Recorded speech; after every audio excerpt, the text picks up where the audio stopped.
হরে কৃষ্ণা।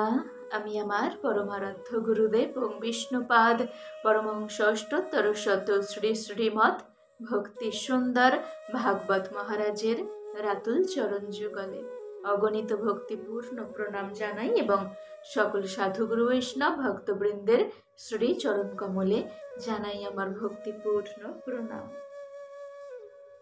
আজ আমরা জানব ভগবান এবং দেবতাদের মধ্যে পার্থক্য কি। দেবতা এবং ভগবানের মধ্যে পার্থক্য কি, এই সম্বন্ধে আমাদের প্রত্যেকেরই জানা উচিত। তবেই আমরা সেইভাবে আমাদের চাওয়া পাওয়া, আমাদের চাহিদা, আমাদের জীবনের উদ্দেশ্য লক্ষ্য সম্পর্কে ঠিক করতে পারব। ভগবান শ্রীকৃষ্ণ তিনি সব কিছুর উৎপত্তির হেতু, পরম কারণ, সমস্ত কিছুর উৎপত্তির পরম কারণ, সর্বকারণের কারণ হলেন ভগবান শ্রীকৃষ্ণ। একথা শাস্ত্রে বহুভাবে বর্ণিত হয়েছে। স্বয়ং ব্রহ্মা তিনি বলছেন, ঈশ্বর পরম কৃষ্ণ সচিদানন্দ বিগ্রহ অনাদিরাদির গোবিন্দ সর্বকারণ কারণম। ভগবান শ্রীকৃষ্ণ সৎচিৎ আনন্দ স্বরূপ, তিনি সমস্ত কিছুর উৎপত্তির পরম কারণ, পরম হেতু। ভগবান শ্রীকৃষ্ণ সমস্ত কিছুর উৎপত্তির পরম কারণ। তিনি সর্ব আদি, তিনি আদি পুরুষ। সব কিছুর সৃষ্টি হয়েছে ভগবানের কাছ থেকে। ভগবান তিনি কি? তিনি এমন যাকে লাভ করলে পরমানন্দ লাভ করা যায়। এই পরমানন্দ লাভ কেবলমাত্র ভগবানের সান্নিধ্যে, ভগবানের শ্রীচরণে শরণাগত হলে তখনই লাভ করা সম্ভব। আর তাছাড়া এই পরমানন্দ লাভ করা কখনোই যাবে না। দেবতাদের উপাসনা করলে কি হবে? আপনি আনন্দ লাভ করবেন, অবশ্যই আপনি আনন্দ লাভ করবেন, কিন্তু তা ক্ষণিকের আনন্দ। কারণ জাগতিক আনন্দ, দেবতাদের উপাসনা করলে জাগতিক আনন্দ লাভ করা যায়। কারণ সচিদানন্দময় হলেন একমাত্র একজন, তিনি হলেন পরমেশ্বর ভগবান শ্রীকৃষ্ণ। তাছাড়া সৎচিৎ আনন্দ স্বরূপ আর কেউ না। আর দেবতাদের সাথে ভগবানের পার্থক্য হচ্ছে এটাই যে ভগবান সকলের পিতা। দেবতারা ভগবানের কাছ থেকে উৎপন্ন হয়েছেন। ভগবান তিনি নিযুক্ত করেছেন এই জড়জগতের বিভিন্ন কার্য সম্পাদনের জন্য, সকল দেবতাদেরকে বিভিন্ন কার্যে নিযুক্ত করেছেন। ভগবান তিনি নিয়ন্ত্রণ কর্তা, তিনি সবাইকে তিনি ভালো করে নিযুক্ত করে দিয়েছেন বিভিন্ন কার্যে। ভগবানের দ্বারা নিযুক্ত এই জড়জগতের বিভিন্ন কার্য সম্পাদনের কার্যই করে থাকেন। আর যেমন অগ্নিদেব তিনি আগুনের দেবতা, আগুনকে নিয়ন্ত্রণ করে থাকেন। বরুণদেব তিনি জলকে নিয়ন্ত্রণ করে থাকেন। পবনদেব তিনি বায়ুকে নিয়ন্ত্রণ করে থাকেন। এই রকম ভাবে সকল দেবতাদের ওপর দায়িত্ব দিয়েছেন ভগবান। ভগবান তিনি বলছেন গীতায় যে সর্বয়োনিষু কৌন্তেয় মূর্তয় সম্ভবন্তি ইয়া তাসাং ব্রহ্ম মহৎ যোনিরহং বীজপ্রদ পিতা।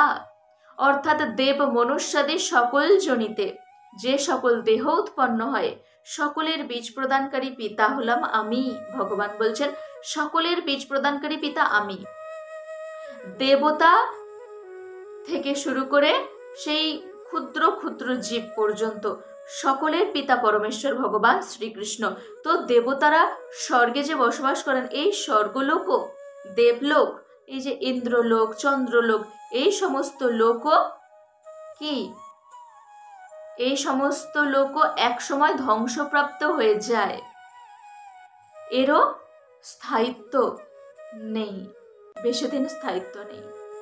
তাই দেবতারা জীবতত্ত্ব, এই যে দেব মনুষ্যাদি সকল জনিতে যে সকল দেহ উৎপন্ন হয়, সকলের বীজ প্রদানকারী পিতা আমি, ভগবান গীতায় বলছেন। তো দেবতারা জীবতত্ত্ব, জীবেরা ভালোভাবে কার্য করলে, সৎ কর্মের দ্বারা, উপাসনার দ্বারা দেবত্ব লাভ করে থাকেন। এই যে ইন্দ্রত্ব, ইন্দ্র একটা পদ, এই পদ উপাসনা করে দেবত্ব লাভ করে অর্জন করতে হয়। তাই দেবতারা জীবতত্ত্ব, জীবতত্ত্ব মানেই বিনাশপ্রাপ্ত হতে হবে। আর পরমেশ্বর ভগবান শ্রীকৃষ্ণ তিনি বিষ্ণু তত্ত্ব, যার বিনাশ নাই। দেবতাদের যে কার্যকলাপ তা জড়জগতে সীমাবদ্ধ, কিন্তু ভগবান তিনি জড়জগৎ, চিন্ময় জগৎ, সর্বত্র তিনি কি করছেন? সর্বত্র তিনি ব্যক্ত হয়ে রয়েছেন।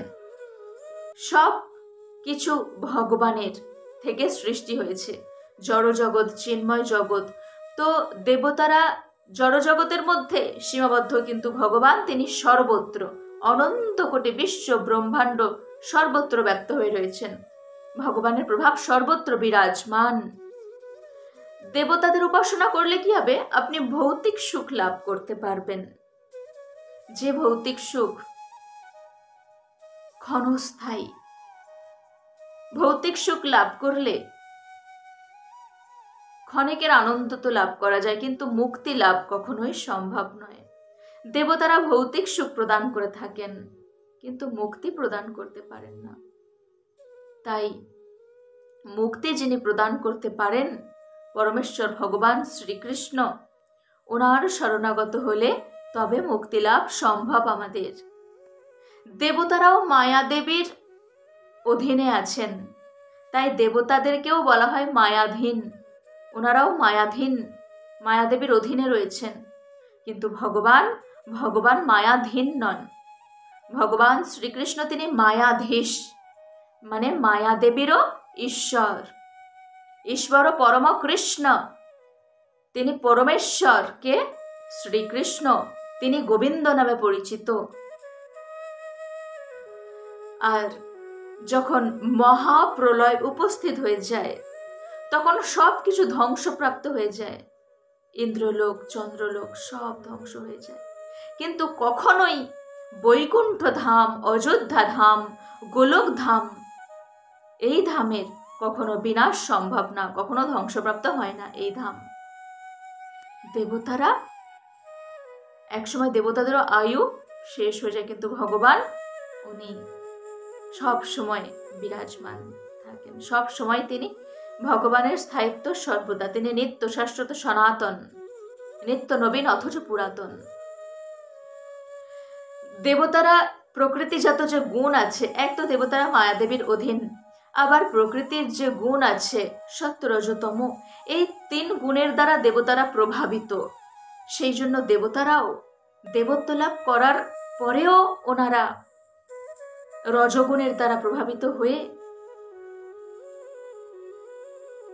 কুকর্ম করে ফেলেন, আর তার ফলে শাস্তি ভোগ করতে হয়, কারণ ওনারা 3 গুণের দ্বারা প্রভাবিত।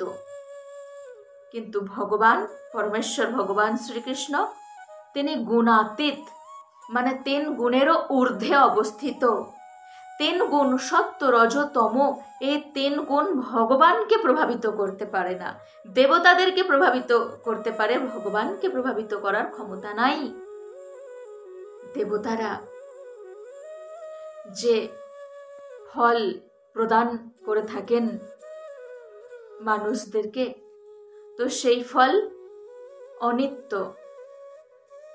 যার নিত্যতা নেই। তাই বুদ্ধিমান যারা, তারা যদি দেবতাদের উপাসনা করে থাকেন, তাহলে কৃষ্ণ ভক্তি লাভের জন্য উপাসনা করবেন।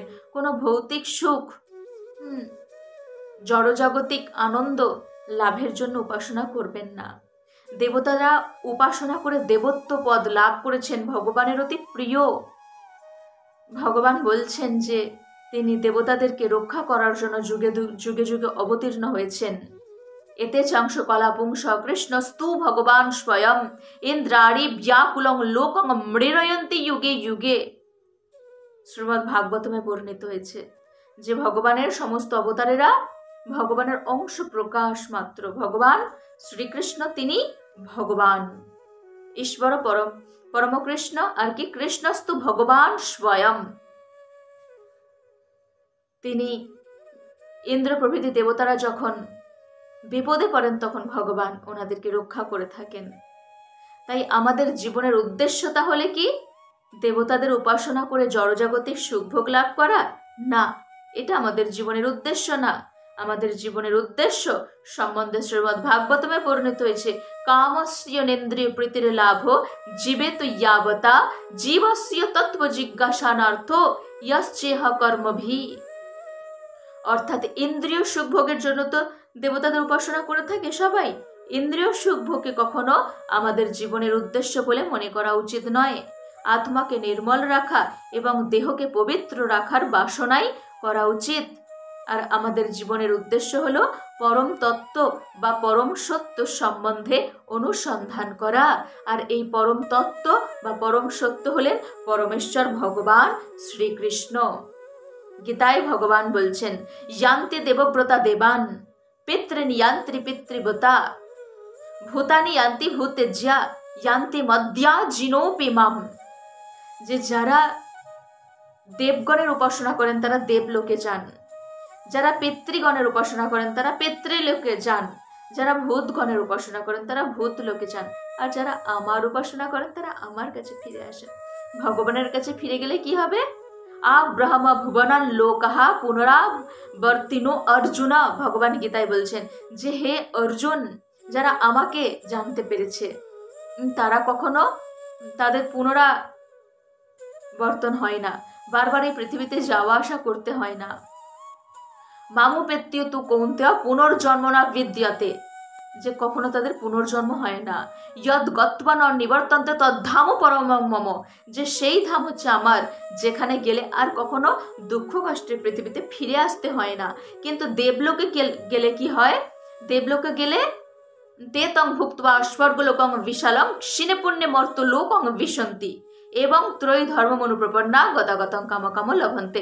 যে দেবলোকে গেলে সেখানে আপনার পুণ্যের মেয়াদ যতদিন থাকবে ততদিন আপনি থাকবেন, তারপর আবার আপনাকে দুঃখ কষ্টে পৃথিবীতে পাঠিয়ে দেওয়া হবে।